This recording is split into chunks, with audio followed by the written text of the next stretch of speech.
the idea of even questioning things has become incredibly controversial, like outrageously controversial in my mind. Like we used to rely in this country, or at least I believed, upon like this system where the government would announce a policy, and then journalists would spend their every waking moment in work trying to figure out whether they were, talking rubbish, and whether it was based on fact, like how much it was going to cost, what were the other consequences going to be, and I used to believe that that was the system in which we operated. And yet we've come to this position where even stating like things that the World Health Organization say is controversial, and I'm baffled. Like you talked about, we've talked about the lockdowns and the vaccine passports. So last year, the World Health Organization said unequivocally that lockdowns were not a long-term solution.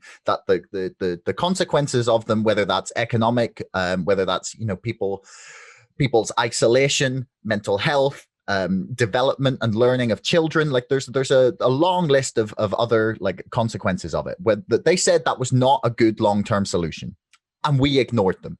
Then today I saw they came out and said vaccine passports are a horrible idea, for not just for like domestic use, but even for international travel. They have come out against it.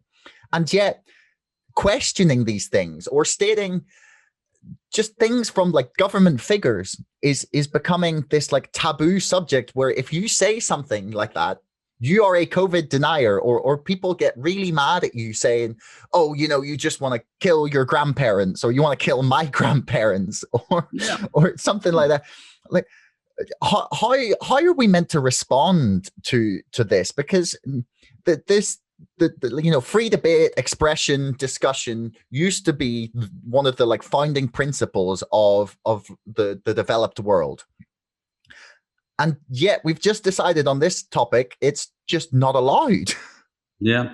It appears not to be. I used to appear quite a lot on the media as a kind of social, certainly a business commentator, but also on political issues as well. And I was interviewed by the BBC. I think it was 18th of December last year, and it was the first and last time that I appeared in the BBC to discuss this issue, because what I was saying was completely anathema and deemed to be misinformation. It was only my expression of my opinion, something which the BBC seemed to want. I could show you a stack of little slips where they pay me my £50 contributor fee, literally that thick of contributions that I've made over the years. And then suddenly that came to a halt because my opinion was deemed to be beyond the pale and completely unacceptable. But the same thing is happening even in social media as well, obviously. We assumed, I suppose, that when this happened, when the BBC became just a sort of broadcaster apparatchik for the government, that we at least could resort to social media. But of course, the same thing is happening there. I produced entirely as a result of my own work. I wrote a short video, which I put out in January, which was simply comparing the rates of fatality, the excess death rates in the winter of 2020, 2021 to the same period really in the year 2014-15. It was called A Tale of Two Januaries, and it was using purely the Office of National Statistics own data and Public Health England data to compare those two winters in terms of death numbers. And it was very widely accepted. A lot of people watched it. And then lo and behold, it was essentially censored. It had a great big misinformation notice stamp put on it on Facebook. And that was as a result of a company called Fact Check NI. And by the way, even though I come from Northern Ireland was not mentioned at all in the video.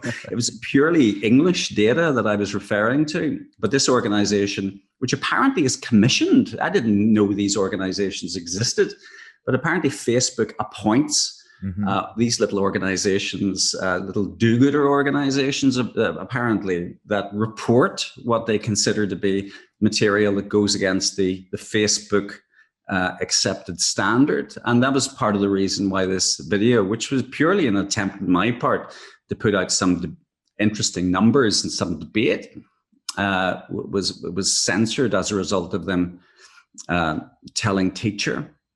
So it's certainly the case that the freedom of speech is being censored on social media. Of course, many of the people who are most forceful in terms of their opinions on the government's response. Michael Yeadon, for example, former head of respiratory disease research at Pfizer, was taken off Twitter, but many other. Naomi Wolf, who's, by the way, interestingly, I seem to have made a new cohort of friends through all of this process, because Naomi is very much identified with the left and the Democratic Party in the US, former advisor to Clinton. And she just, I did an interview with her, which is on the New Era.uk site.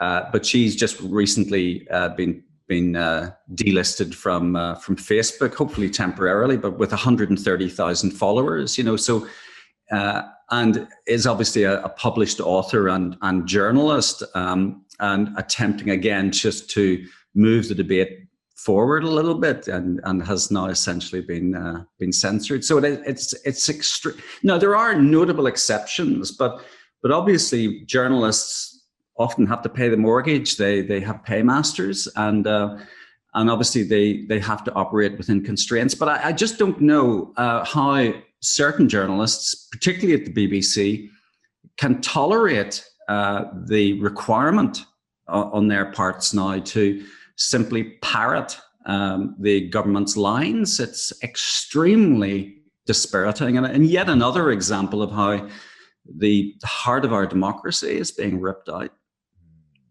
Yeah, the BBC has really lost a lot of my respect in the last year. I mean, I used to make the argument that, there was still great work being done by them, but it's become, less and less the case over the past year or so. There are notable exceptions, I should say. The Panorama report into PCR testing, the Lighthouse Lab investigation, at least raised the issue of, it's a subject that I've been banging on about.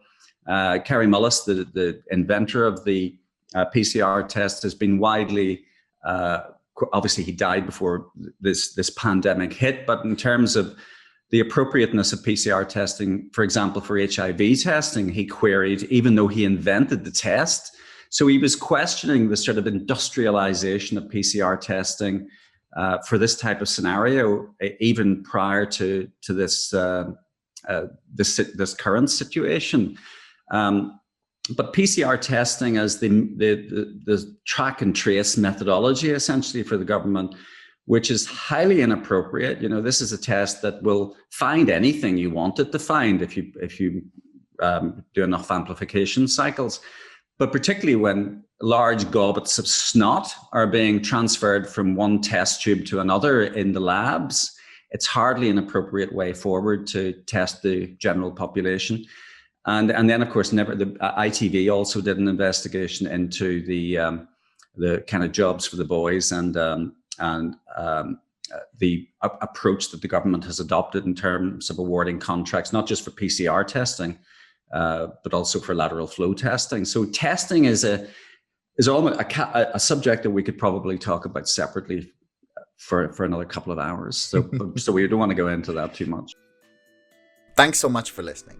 If you enjoyed the show, please subscribe, follow me on Twitter, or sign up to our mailing list. Thanks a lot to our sponsor, ExpressVPN, the #1 most trusted VPN. Get lightning fast connectivity with servers in 160 locations across 94 countries. Keep your browsing privacy safe with ExpressVPN and get a 35% discount on 12 months of ExpressVPN when you follow the link in the description below. Don't forget my book is now out and available to order on Amazon and on bookshop.org. That's Brexit, the Establishment Civil War. And most importantly, thanks for listening. We'll see you next time.